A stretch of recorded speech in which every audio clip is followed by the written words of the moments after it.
Atherosclerosis के बारे में हम लोगों ने क्या देखा था। एथेरोस्क्लेरोसिस को हम लोग आर्ट्रियोस्क्लेरोसिस वैस्कुलर डिजीज़ भी कहा जाता है। ये एक ऐसा कंडीशन है जहाँ पे आर्टरी यहाँ इस कंडीशन में क्या होता है, इसमें इन विच एनी कोई भी आर्टरी का वॉल जो है वो थिकन हो जाता है, जिसकी वजह से एक बिल्टअप किसकी वजह से थिकन हो जाता है, उसके अंदर एक fatty material for example cholesterol का एक्यूमुलेशन होने की वजह से वो थिकन हो जाता है।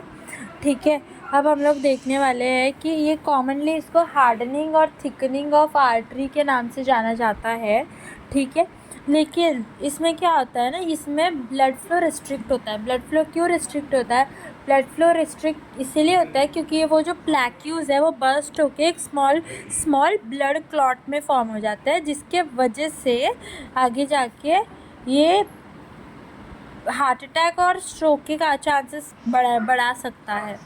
ठीक है, और हम लोग को ऐसा लगता है कि एथेरोस्क्लेरोसिस जो है वो एक हार्ट का कंडीशन है, बट ये सिर्फ हार्ट का कंडीशन नहीं है।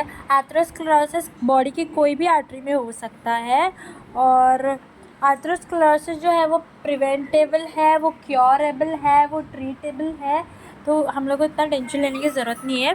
और रही बात टर्म्स की, तो आर्टीरियोस्क्लेरोसिस ये एक जर्नल टर्म है। इसमें क्या होगा, इसमें एनी आर्टरीज का मतलब जो भी स्मॉल से लार्ज आर्टरीज होंगी उसका हार्डनिंग होगा। फिर आर्टीरियोस्क्लेरोसिस में क्या होगा, आर्टीरियोस्क्लेरोसिस में हम लोग को ये देखने को मिलेगा कि यहाँ पे हार्डनिंग होगा स्मॉल आर्टरीज का। ठीक है, अब एथेरोस्क्लेरोसिस में क्या होगा, प्लैक्यूज फॉर्मेशन के कारण हार्डनिंग होना, एरिथेमेटस प्लैक्यूज के कारण हार्डनिंग होना। फिर एथेरोजेनिक क्या होता है, एथेरोजेनिक वो सब्सटेंस होते हैं जो एथेरोस्क्लेरोसिस कॉज करवाते हैं, वो सब्सटेंस होते हैं एथेरोजेनिक। और एथेरोजेनेसिस क्या होता है, एथेरोजेनोसिस वो होता है जो फॉर्मेशन पूरा जो फॉर्मेशन होता है एथेरोस्क्लेरोसिस का एथेरोजेनिक सब्सटेंस से, that is known as atherogenesis. ठीक है, अब कॉज की बात करेंगे तो कॉज में हम लोग ये देखेंगे कि सबसे पहले इंजरी जो होती है वो इनर लेयर की होती है, जिसको हम लोग ट्यूनिका इंटीमा बोलते हैं। ट्यूनिका इंटीमा की इंजरी होती है। ठीक है, अब किस किस कारणों की वजह से इंजरी होती है, तो इंजरी होती है हमारे इंजरी होती है, यानी कि डैमेज होता है। किसके कारण होता है डैमेज, सबसे पहले तो हमारा हाई ब्लड प्रेशर हो गया, हाई कोलेस्ट्रॉल हो गया, बीपी हो गया, उसके बाद इरिटेंट जैसे कि निकोटीन वगैरह की वजह से भी हमारे एथेरोस्क्लेरोसिस होता है।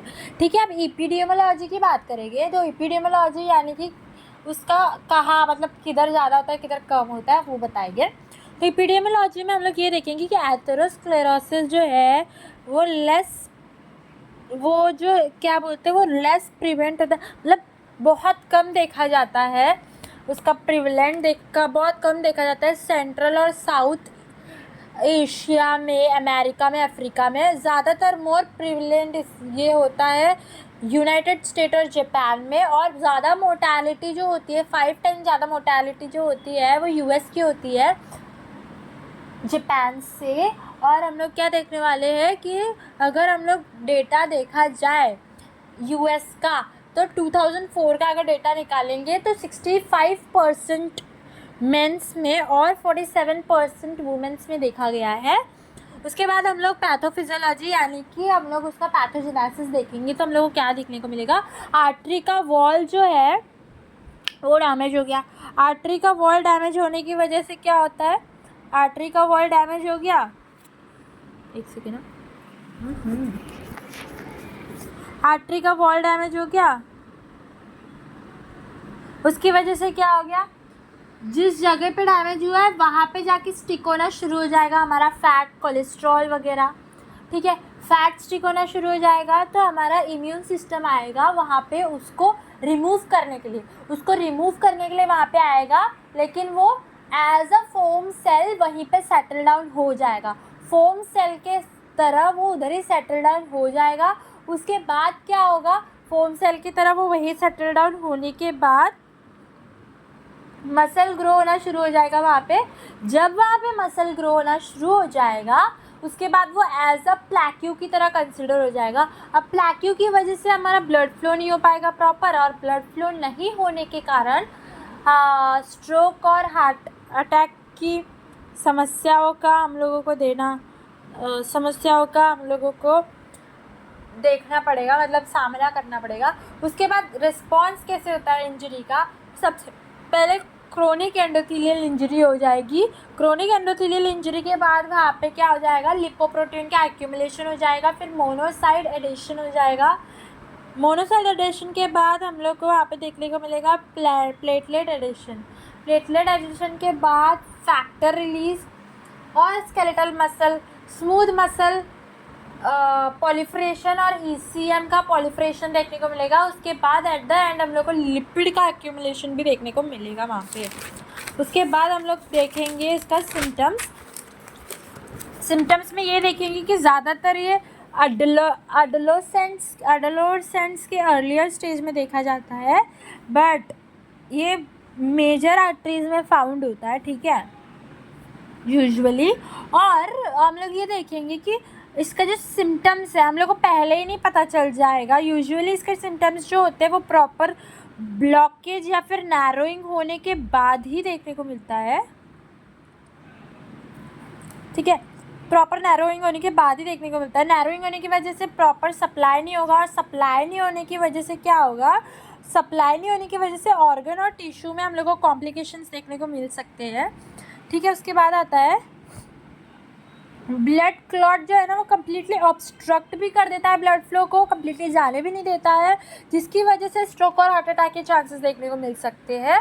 उसके बाद जो हमारा सिम्टम्स है वो डिपेंड करेगा कि कौन सी आर्टरी अफेक्ट हुई है। जैसे अगर हार्ट की आर्टरी अफेक्ट हुई है तो हम लोग को चेस्ट पेन, एंजाइना जैसा चेस्ट पेन हम लोग को देखने को मिलेगा। और अगर बात रहे हमारे ब्रेन की आर्टरी अफेक्शन की, तो ब्रेन की आर्टरी अफेक्शन हो गया तो वीकनेस, नंबनेस, उसके बाद फेस के मसल्स ड्रॉप हो रहे हैं, ये सारी चीज़ें हम लोग को देखने को मिलेगी। और अगर आर्म्स और लेग्स की एक्सट्रीमिटीज़ की अगर आर्टरीज का एथेरोस्क्लेरोसिस होगा तो इसमें हम लोगों को पेरिफेरल आर्टरी ऑक्लूशन डिजीज़ देखने को मिलेगा। और कुछ एथेरोस्क्लेरोसिस जो है वो इरेक्टाइल डिसफंक्शनिंग भी करा देते हैं कुछ मेल्स में। उसके बाद फिजियोलॉजिकल हम लोग को फैक्टर्स देखने को मिलेगा। तो एक होगा मॉडिफाइड, एक होगा नॉन मॉडिफाइड और एक होगा अनसर्टन। अब जो मॉडिफाई वाला होगा ना उसमें हम लोग को क्या देखने को मिलेगा? वही चीज़ें देखने को मिलेगी जैसे जो मॉडिफाई हो सकते हैं, जैसे कि शुगर, बीपी हम लोग कंट्रोल में ला सकते हैं, टोबैको कंट्रोल में ला सकते हैं हम लोग, और टोबैको के कंट्रोल में लाने के बाद हम लोग स्मोकिंग भी कंट्रोल में ला सकते हैं। अब उसके बाद हम लोग क्या नहीं ला सकते, क्या मॉडिफाई नहीं कर, एज हो गया, सेक्स हो गया, जेनेटिक्स हो गया, हेरिडिटरी हो गया, या फैमिली हिस्ट्री हो गया, ये सारी चीज़ें हम लोग मॉडिफाई नहीं कर।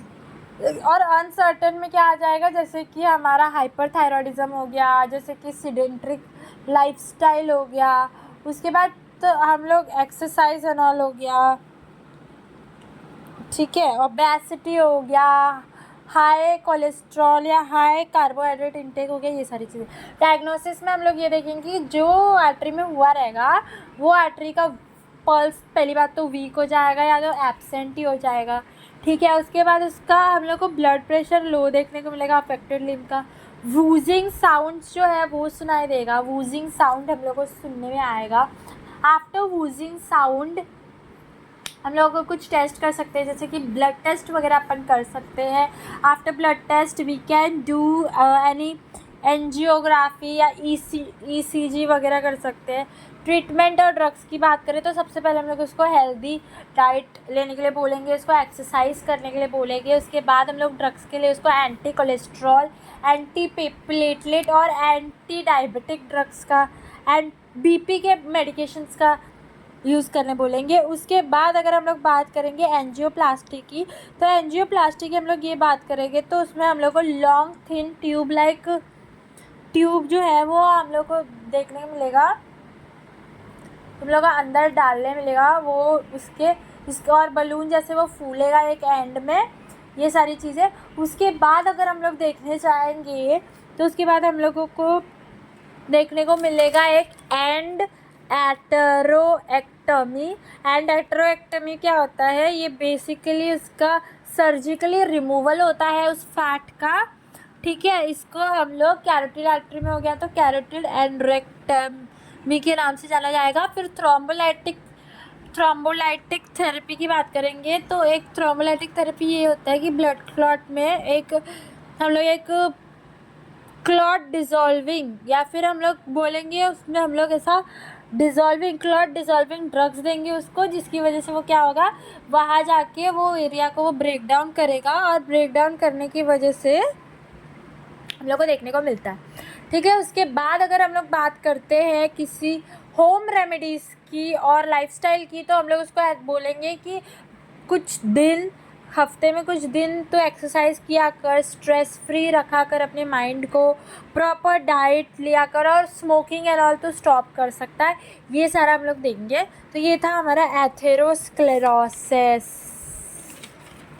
जो आता है 15 मार्क्स के लिए। तो 15 मार्क्स के लिए इट इज़ इनफ कि तुम इतना लिख सको, इतना सारा है भाई। Atherosclerosis completed.